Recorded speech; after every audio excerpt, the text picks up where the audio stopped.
Blink, it's your boy Ying. Welcome to another video. Welcome to the show. Guess you're doing well. So having a fantastic freaking day. This is part 2 of my third videos on the tower. So we check what got me into the game. Now the answer, the second part of this video is what got me to stay, what got me addicted to it.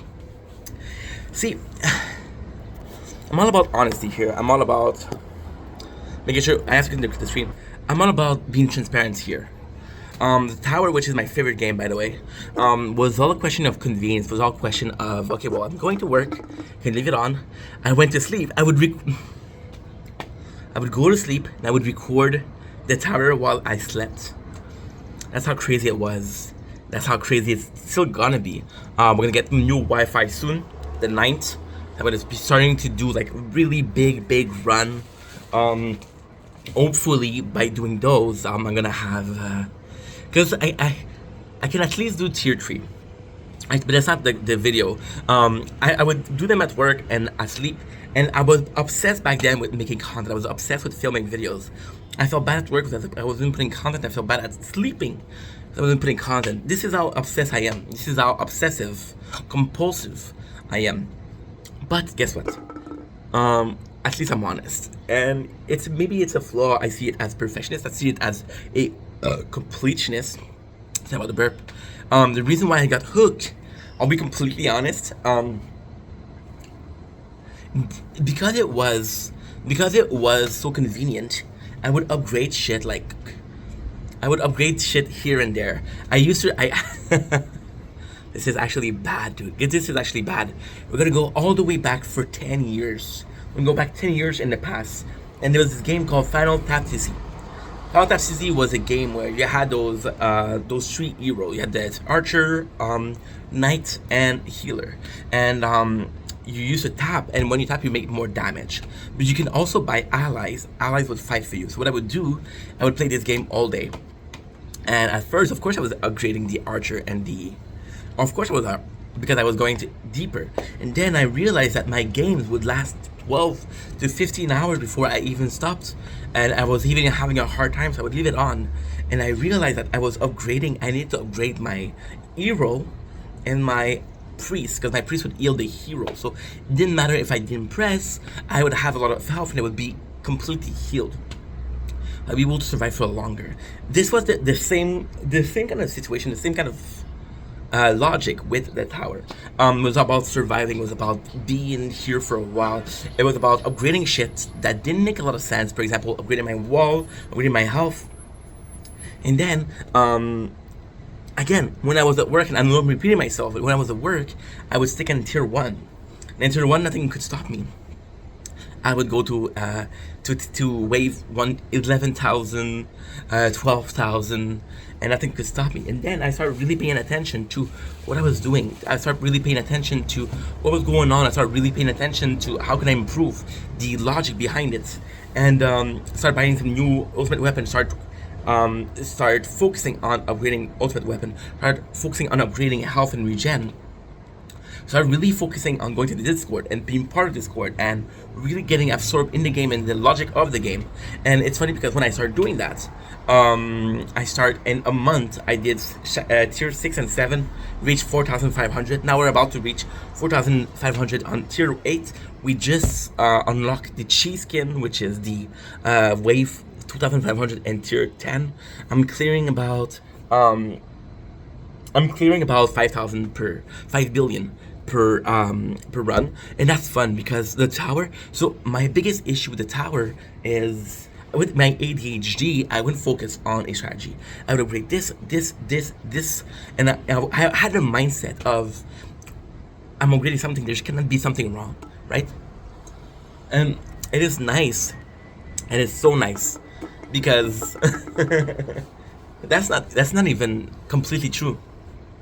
After the last 3 months of work, when I used to still be in tier 1, I discovered the beauty. I unlocked the beautiful Death Wave, and I was obsessed with Death Wave. With Death Wave, I was like, okay, well, this is both strength and defense. So I would upgrade my attack, and everything with my attack. I would keep my coin for attack. I would upgrade my attack. That way, I would get more health. then I realized that I would never hit that 7 health because it's a maximum of times 7 health bonus. So now I'm upgrading my health, and I understand that if my maximum bonus I can get is 2%, well, I'd rather have a bigger health because that 2% is gonna add up. So again, understanding there was strict to the game, understanding there was a logic behind the game. Why I love the tower so much when I'm a hook is because I have 1,000+ hours, 1,000+ videos of content on YouTube about the tower. Now most of them are private because I did use for 3 weeks. I used the auto tap. I used a secondary tap application. And then thankfully somebody came in my comments, are you using an auto clicker? And I was like, yeah.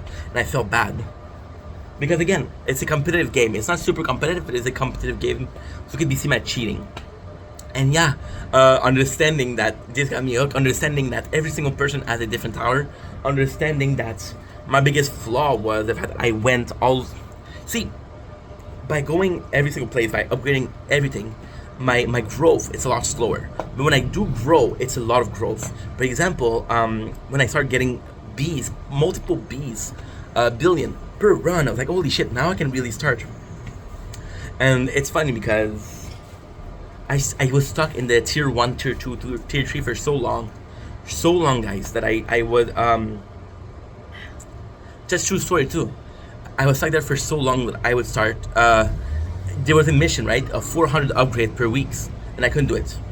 But now I do it in a couple of days. So again, this is why I love the tower, is because of the amount of time I got it, the difference in tower, the difference in